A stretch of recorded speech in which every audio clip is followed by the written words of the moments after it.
Hello, and welcome to the Narrowing Path, Walking the Spiritual Walk. My name is Steve Van Eiderstein. Thank you all for joining me today as we go through the newest chapter, or the next chapter in I Was a Pagan by V.C. Kitchen. We're going to be reading chapter 10 today, and I'm really looking forward to it. If you want to go ahead and give us a like or a subscribe on the YouTube channel, or go follow us on Facebook, that would be great. We also have a Spotify channel and a Apple Music channel or Apple Podcast channel. So check us out there. I appreciate all the support and the comments. It's been fantastic lately. So, thanks for following along with us. So I will be reading out of this version today. This was one of the originals from 1934, it seems like. This is as close as I can get, at least, if not an original. There's no real way to tell right now, or at least not that I know of. And then you might be able to follow along in this copy if you get one. You can get them on Amazon. This is a facsimile reprint of the same book. Just one that you probably wouldn't feel bad about actually writing in or highlighting in. So I suggest getting one of these. That's why I have two. So let's go ahead and get to it. So we are reading chapter 10, which is this business of starting in school again. Education. No sooner had I surrendered my life to God than I found myself starting school again. That's the truth. I found that I had missed in my own education 20 or more years ago. I found what I had missed in my own education 20 or more years ago. I found what many educators are missing today. Education, I had always thought, is or should be a preparation for the business of life. What I did not see, however, was the threefold nature of this business. I did not see that we are living not only to survive or to get along in the physical universe, but also to get along with other people and to get along with God. I saw only the survival part. I wanted to get along in the physical universe with the greatest glory to myself and the greatest financial gain. And since this is all that most people see and want, since schools cannot run without people to go to them, this getting along in the physical world is all that many schools elect to teach. If there was any school which could have taught me to engineer, write, or advertise by moral means for moral motives, if there was any institute which controlled its practical technique by means of spiritual technique, I either missed the lesson, or missed finding that school. I learned to engineer, write, advertise, but for self rather than for God. And I did not, at that time, try to educate myself even with a view to helping other people. Had I, in fact, made social service my main aim in life, I had subscribed wholly to the humanistic rather than the egoistic scheme. I still am at a loss to know where I might have gone to school. Contacts with other people, with parents, teachers, pals, business associates, publicists, and with oneself, make up the main part of the business of living. Yet nowhere did I find a preparation for it. My course in technology frankly made no attempt to deal with human relations. My course in journalism, with its much wider range of cultural subjects, taught me to live in a world of books, but taught me nothing about people except, perhaps, rather to look down on those with less education. My courses in advertising taught me how to take advantage of human nature, the psychology of twisting where the hair is short until purchasers would come across with the almighty dollar. From club life and other extracurricular activities, I learned little but snobbery. Out in life and the school of experience, I feared no better, for here I had no teacher but human greed on one hand and the restraint of law on the other. I learned how to get the better of the other fellow without having my friends shun me or having to go to jail for it. Even then, a little later, I turned more seriously and directly to the study of sociology itself. I found nothing but an utterly inadequate attempt to control character, happiness, and progress through control of family, antecedents, systems of government, systems of education, systems of economics, or social environment. Nowhere did I find how to teach the man himself and his real inner problems.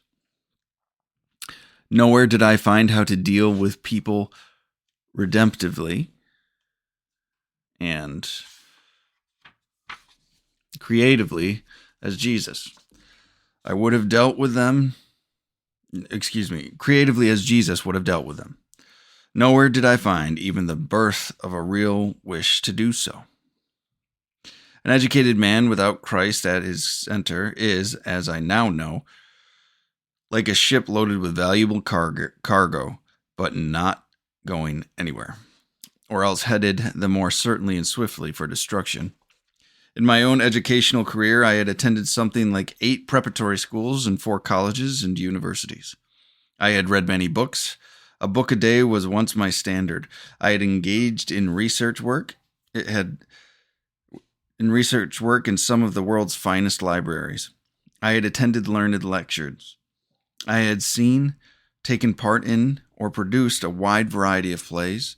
I had delivered myself or written for others a considerable number of orations. Through 20 years of advertising work, I had been in direct touch with almost every known branch of industry, finance, and professional endeavor. I had helped to sell tiny vials of imported perfume in an entire industrial city. I had ridden freight locomotives and marketed Rolls Royces. I had been in debt and seen balmy days. I had pub crawled from one riverfront saloon to another and lived with millionaires. I had associated with harlots and with nobility. I had sampled almost everything there was to sample in the physical, sensual, and social intellectual areas of life. Yet my real education did not begin till the day that I found God. I have, in fact, learned more about the real business of living in 4 days at an Oxford Group School of Life than in any 4 years of my previous history. That is because it is a school in which God is the instructor and human teachers but his instruments. It is a school in which all instruction is guided by God in relation to the deepest needs of its pupils at their present stage of growth. It is a school where old lives are made new and where new lives are matured in truth. It is a school where we learn to treat the physical world with a moral emphasis, as God would have us. It is a school where we learn to deal with the social world creatively and redemptively, as Jesus Christ would deal. Finally, it is a school, and the only such school I know, which enters effectively into that third department of living, which ushers us into the presence of God, and which teaches us how to live and grow there. Were the principles of the Oxford Group School of Life extended into institutions of learning, then applied religion or application of God in all of one's life activities, situations, and relationships would become the backbone of each curriculum. The chief course in science, for example, would be the science of finding and using spiritual power for all of life's accomplishments, a subject in which the Steinmetz declared we have reached only a Benjamin Franklin or kite string stage of knowledge. History would tend to show the calamity or inescapable frustration that comes upon all races, peoples, rulers, or subjects who rely on self-determination and seek to work out their own salvation unguided by God. Sociology would show the futility of trying to build society around any center but Christ. Economics would teach the limitless quest of soul growth as life's fundamental aim, relegating the quest of wealth and other limited possessions to their rightful place as a mere supporting activity in life's real program. Psychology would seek not simply to apply aptitudes in choosing a vocation, but to apply the pleasure experience of surrender to God as a motive in following these vocations. Political science would teach the sovereignty of God's will, replacing human desire as the basis of good government. Philosophical and religious studies would jump to life and become a mainspring of living rather than a mere calisthenic for the mind. On the physical side of education, the athlete's training would be to extend to all students, since the desire to serve God brings the companion desire to keep physically at top notch for his service. And on the social side, helpful sharing of experience and new truths discovered would replace pointless debating societies, while fellowship in Christ would be substituted for clubs that are founded merely on the affinity of kindred checkbooks and spirits. The whole, like an Oxford group social school of life, would offer us real preparation for our three-phase business of life. While waiting for such schools to grow as the number of God-guided lives increases among educators and students, it may be interesting to trace guided and surrendered individuals through some of our existing schools. Even with no change in the curriculum or staff, a surrendered and God-conscious student can gain much more from the present modes of education than any of his pagan friends. There is, first of all, the matter of choosing schools and finding the means to go there. I have seen youngsters in the Oxford group, for instance, select their schools or colleges not according to parental preference, not according to ideas of their own, but according to the direct and often amazing guidance of God. This guidance sometimes leads to most unexpected institutions that neither student nor parent had considered. At other times, God shows the opportunity for attending leading universities that the student had considered beyond hope. In one case, due to depression, a young man had given up all idea of going to college. Then God told him that he ought to go, told him where to go, and told him where to find the money. This is not an unusual occurrence. It is only one case in many. Once in school or college, moreover, the guided student finds the right selection of studies, and he finds a greater ability to study. A certain sharpening of the mind, such as I have tried to describe in my own experience. He finds himself able to attack the most intricate studies and to master subjects that have always been a bugbear. He finds moreover that God does not let his studies suffer as sometimes happens. He diverts him temporarily to other details of his work. God does not let his studies suffer when, as sometimes happens, he diverts him temporarily to other details of his work. At a later stage in life, we find men and women who have completed their education on an unguided basis, as I had, and who, on their surrender, are sent back by God to attend the schools he wanted them to go to in the first place.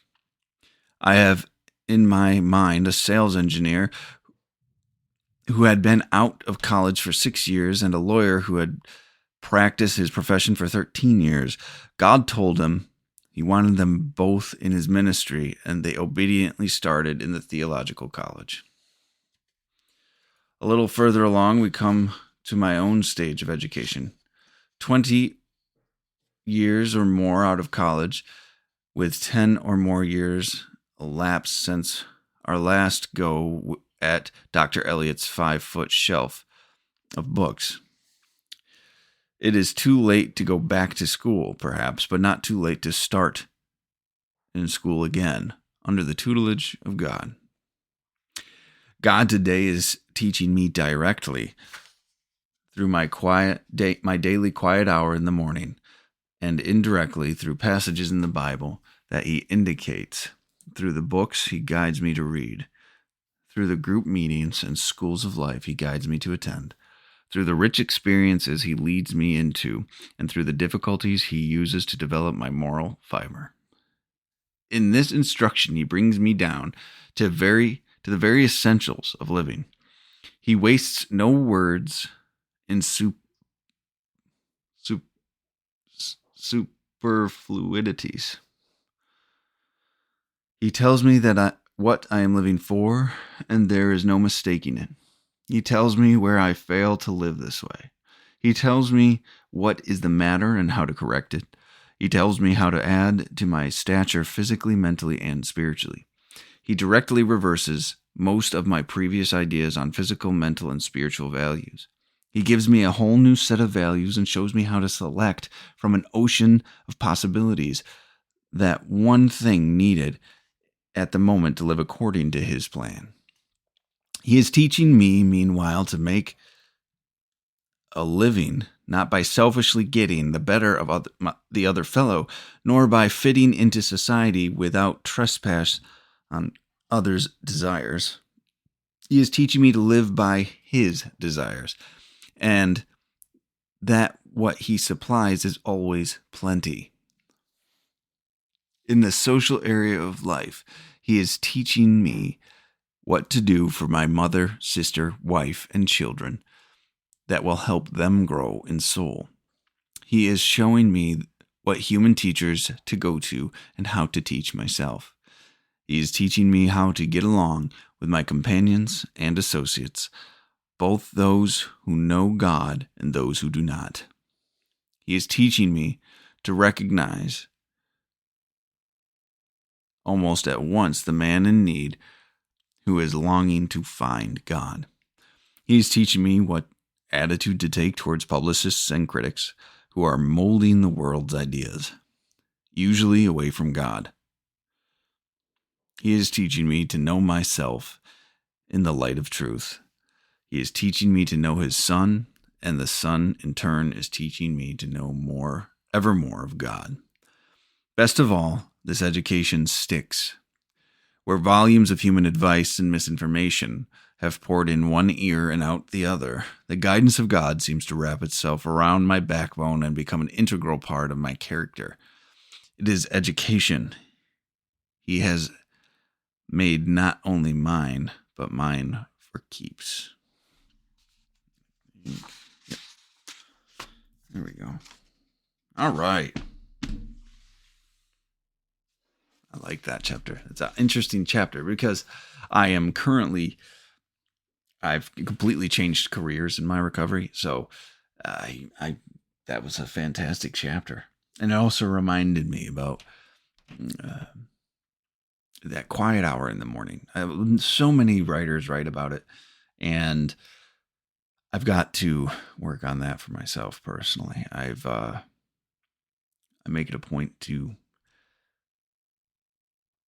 practice meditation, but it's not always in the morning. It's not always for that length of time, but there seems to be something about a whole solid quiet hour in the morning that many people write about. So either way though, fantastic chapter, great chapter about education today and what it points to there, which he talked about in the beginning, and what education should be oriented around, right? And redirecting from so much of the physical, material, sensual side of life to the spiritual and God-centered side of life. So thank you so much for following along with me. I appreciate y'all. Again, I appreciate the support and those who comment and listen. I greatly appreciate that. So we will be back next weekend with a review of this chapter. So until next time, thanks.